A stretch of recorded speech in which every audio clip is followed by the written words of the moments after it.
Cada ferramenta tem a sua funcionalidade. Você usa o GPS para não se perder, o iFood para pedir comida, a Netflix para assistir filmes, a calculadora para fazer contas. Mas qual é a ferramenta que você utiliza nos momentos da crise na sua vida? Fique comigo que hoje no Colo do Pai eu vou te mostrar como utilizar a ferramenta que Jesus usou para conseguir vencer todos os problemas de sua vida.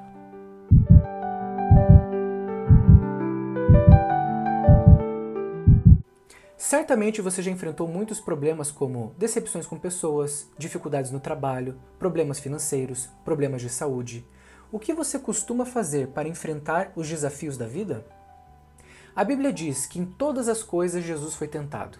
Ele sofreu humilhações, perseguições, traições, teve que enfrentar a solidão e até mesmo a própria morte. E ele triunfou sobre todas essas dificuldades utilizando uma ferramenta poderosa que está sobre a sua e a minha disposição. Para entendermos melhor isso, eu te convido a refletir comigo numa passagem que se encontra em 2 Timóteo, no capítulo 3, nos versículos 16 e 17, que diz: Toda escritura é inspirada por Deus e útil para o ensino, repreensão, correção, para a instrução na justiça, para que o homem de Deus seja apto e plenamente preparado para toda boa obra. Sabe quando você compra um produto novo e ele vem com manual de instrução? O nosso Pai Celestial, ele também nos deu um manual de condução de vida, que literalmente aborda todas as áreas possíveis e imagináveis que tenhamos que enfrentar, sejam elas positivas ou negativas. Nós temos um manual completo, repleto de ensinamentos práticos com exemplos e ensinos personalizados para resolvermos absolutamente tudo aquilo que nós possamos enfrentar. Mas agora eu te pergunto, quantas vezes você buscou a presença de Deus e a sabedoria das Escrituras para conduzir áreas importantes como a sua saúde, a sua vida financeira, a sua vida conjugal, a sua vida acadêmica, profissional, financeira? Muitas vezes nós queremos, na nossa ignorância, continuar conduzindo a nossa vida achando que nós sabemos o que é melhor para nós mesmos. Mas a Bíblia diz que Deus é onisciente, onipotente e onipresente. A sua sabedoria é infinita. Ele não se cansa e ele sempre tem uma solução para todos os problemas. E quantas vezes nós tivemos que enfrentar problemas dos quais nós não tínhamos saída? E quantas vezes, por ignorarmos princípios deixados na palavra de Deus, não sofremos graves consequências? Bom, a verdade é mais dura do que nós imaginamos. Eu trouxe aqui alguns dados estatísticos um pouco interessantes. Em 2022, a Sociedade Bíblica do Brasil relatou que houve a venda de mais de 4,8 milhões de livros na nossa nação. E segundo o IBGE, 86,8% das pessoas se consideram cristãs. Contudo, nós vemos dados alarmantes como, por exemplo, mais de 400 mil casos de divórcio por ano, latrocínios, corrupção generalizada, inadimplência e tantas outras atrocidades que ocorrem na nossa sociedade de forma generalizada, aumentando gradativamente. Chega a ser até um paradoxo. Por que acontece de uma sociedade que se autodenomina cristã ter frutos tão desconexos com a palavra de Deus? Bom, a Bíblia também fala sobre isso.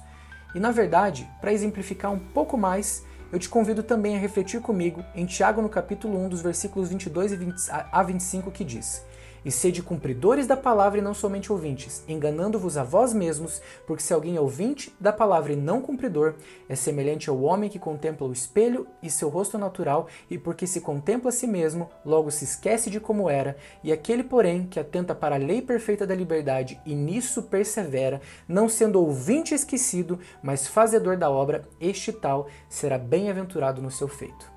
Eu quero frisar aqui o termo ouvinte esquecido, porque esta é a chave fundamental para essa dúvida que eu acabei de levantar.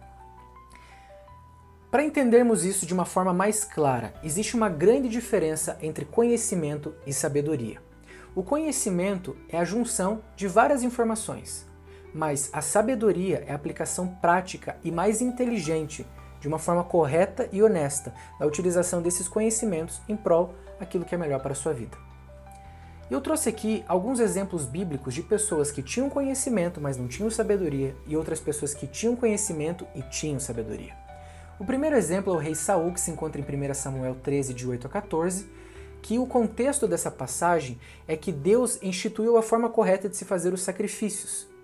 Contudo, o rei Saul negligenciou todos esses princípios, não esperando pelo profeta Samuel, querendo fazer o sacrifício da forma como Deus não havia ordenado. Isso gerou graves consequências para a vida dele, sendo rejeitado pelo próprio Deus. Na sequência, nós temos em Juízes 16, dos versículos 15 a 21, o contexto da história de Sansão, que tinha uma força sobrenatural e conhecimento profundo sobre os princípios de Deus. Contudo, ele negligenciou as ordenanças de Deus para a sua vida, contando para Dalila, que na verdade queria o seu mal, contou a sua vulnerabilidade e posteriormente ele foi preso e deixou de usufruir uma vida de bem-aventurança que Deus tinha preparado para a sua vida, porque ele deixou de agir com sabedoria segundo os princípios que Deus instituiu. Agora, para fazer um contraste, eu quero utilizar dois exemplos de pessoas que tiveram conhecimento e sabedoria. O primeiro exemplo está em 1 Reis 3, dos versículos 5 a 12, que é o rei Salomão, quando ele herdou o grande império do rei Davi, que foi o único rei que conquistou todas as possessões de terras que Deus tinha prometido para Abraão, e por isso que até os dias de hoje ele é considerado como um dos maiores reis de Israel. O rei Davi teve muita sabedoria em pedir sabedoria para Deus. Por quê? Imagina só, ele sendo um menino, inexperiente, tendo absolutamente tudo aquilo que ele quisesse.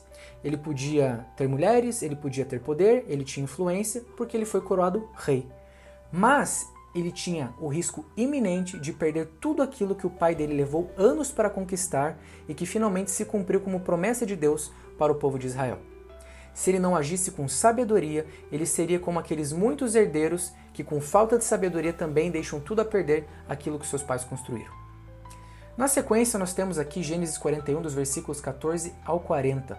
E o contexto é que José do Egito, ele utilizou do seu conhecimento de Deus e agiu com sabedoria para interpretar os sonhos do faraó, ganhando a confiança do faraó e ajudando então a resolver um problema iminente que aconteceria no Egito, que eram os 7 anos de vacas magras. Então ele conseguiu instruir o rei para ter aquele momento de abundância e armazenar todos aqueles alimentos a fim de que eles pudessem ter com o que sobreviver nos 7 anos de vacas magras.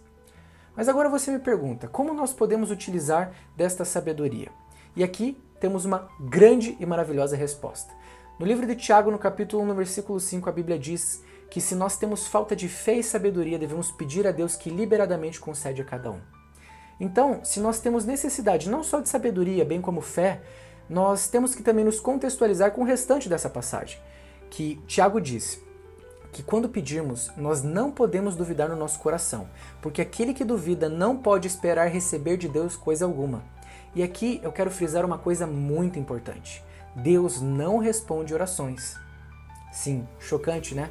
Mas é verdade, Deus não responde oração. Se assim o fosse, todas as pessoas que oravam e oram seriam respondidas. Contudo, na prática, não é isso que acontece. Deus não responde oração, Deus responde exclusivamente a sua fé. Então você pode falar com lábios vãos se você não acreditar naquilo que você está falando, e você não vai receber absolutamente nada. Contudo, se você tiver fé e demonstrar uma vida em relação a este voto de fé para com o caráter de Deus, você terá grandes benefícios em relação a isso. Então, para que possamos ter o benefício dessa sabedoria, a Bíblia dá algumas instruções personalizadas. No Salmo, no capítulo 1, no versículo 2, diz que o homem bem-aventurado é aquele que coloca o seu prazer na lei do Senhor e medita nela de dia e de noite. Existem muitos problemas, como por exemplo a ansiedade, que é chamado de um mal do século, e a Bíblia também dá instruções personalizadas para isso. Diz em Mateus 6,34, não vos inquieteis pelo dia de amanhã, porque o dia de amanhã cuidará de si mesmo, basta cada dia o seu mal. Filipenses 4, de 6 a 7, não estejais inquietos por coisa alguma, antes as vossas petições sejam em tudo conhecidas diante de Deus pela oração e súplica, com ações de graça. A Bíblia também instrui para que tenhamos uma vida com sabedoria que devemos nos afastar das más companhias. Provérbios 13:20 diz, quem anda com sábios será sábio, mas o companheiro dos insensatos será mau. 1 Coríntios 15, no versículo 33 diz, não vos enganeis, as más conversações corrompem os bons costumes. Devemos também manter a pureza no nosso olhar e no nosso coração para viver uma vida correta diante de Deus. Em Mateus 6,22 diz, quando os teus olhos forem bons, todo o teu corpo será luz. Em Filipenses 4:8 diz: Quanto ao mais, irmãos, tudo que é verdadeiro, tudo que é honesto, tudo que é justo, tudo que é puro, tudo que é amável e tudo que é de boa fama, e se há alguma virtude, se há algum louvor, seja isso que ocupe o vosso pensamento.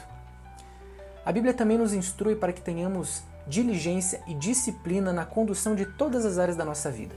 Provérbios 12:24 diz: A mão dos diligentes dominará, mas os negligentes serão tributários forçados. Provérbios 22:29 diz: Viste o homem diligente na sua obra? Perante reis será posto, não permanecerá entre os que têm posição inferior.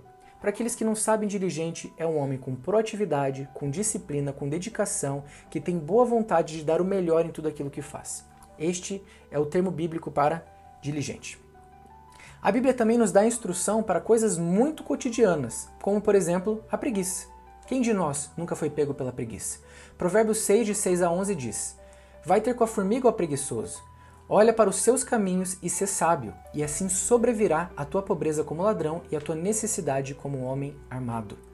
Provérbios 19:15 diz: A preguiça faz cair em sono profundo, e a alma indolente padecerá de fome. Não sei se vocês sabem, mas a palavra mais escrita na Bíblia é dinheiro. E a segunda palavra mais escrita na Bíblia é fé. Só que dinheiro é 3 vezes mais escrito na Bíblia do que fé. E convenhamos, quem hoje em dia não tem problema com dinheiro? Pois é, a Bíblia tem todas as soluções também para esse grande problema em denominador em comum com quase todas as pessoas. Diz em Provérbios 21:20: Tesouro desejável e azeite há na casa do sábio, mas o homem insensato os esgota. Será que somos sábios ou somos negligentes no que diz respeito ao dinheiro? Lucas 16:11 diz: Pois se nas riquezas injustas não fostes fiéis, quem vos confiará as verdadeiras? E por fim, temos uma instrução personalizada também sobre negligência com a família. Em 1 Timóteo 5:8 diz: Mas se alguém não tem cuidado dos seus, principalmente os da sua família, negou a fé e é pior do que o incrédulo. Efésios 6:4 diz: E vós, pais, não provoqueis a ira dos vossos filhos, mas criai-os na disciplina e admoestação do Senhor. Bom, eu separei essas passagens bíblicas para que vocês possam visualizar que a Bíblia traz instruções bem personalizadas para várias áreas da vida. E é muito importante que cada um de nós tenhamos essa compreensão, mas mais do que isso, uma aplicação prática, utilizando da sabedoria divina, para que não venhamos colher más coisas em relação à negligência desses princípios. E se esta palavra edificou o seu coração, eu gostaria que você neste momento pudesse fechar os teus olhos para fazer um pedido a Deus para que tenhamos cada dia mais sabedoria em todas as áreas de nossas vidas. Senhor nosso Deus e Pai, assim como diz na tua passagem em Tiago, se temos falta de fé e sabedoria, devemos pedir ao Senhor que liberadamente concederá a cada um. Nos ajude a ter a fé para não somente ter sabedoria, mas todas as nossas necessidades supridas. Que o Senhor continue trabalhando no nosso coração por meio do teu Espírito Santo, a fim de que venhamos sempre estarmos debaixo da sua boa, perfeita e agradável vontade e que seja sempre feito aquilo que o Senhor tem de melhor para as nossas vidas, no santo nome de Jesus. Amém. E essa passagem toda contextualizada sobre sabedoria e importância da meditação nas Escrituras tocou no seu coração, eu quero pedir para que você compartilhe esse vídeo com pessoas que necessitam utilizar do benefício da sabedoria divina por meio da palavra de Deus para resolver grandes conflitos em suas vidas. E também, se você lembrou de algo que Deus fez de forma poderosa na sua vida, ou você entende aquilo que todas essas passagens servem para uma aplicação prática na sua vida agora, o seu testemunho é muito mais do que bem-vindo aqui nos comentários para também edificar a nossa fé. Eu agradeço muito pela sua presença, te desejo um fortíssimo abraço, que a paz de Deus seja sempre contigo e te vejo novamente amanhã, às 6h15 da manhã, no melhor lugar para você começar a sua manhã, que é o colo do Pai.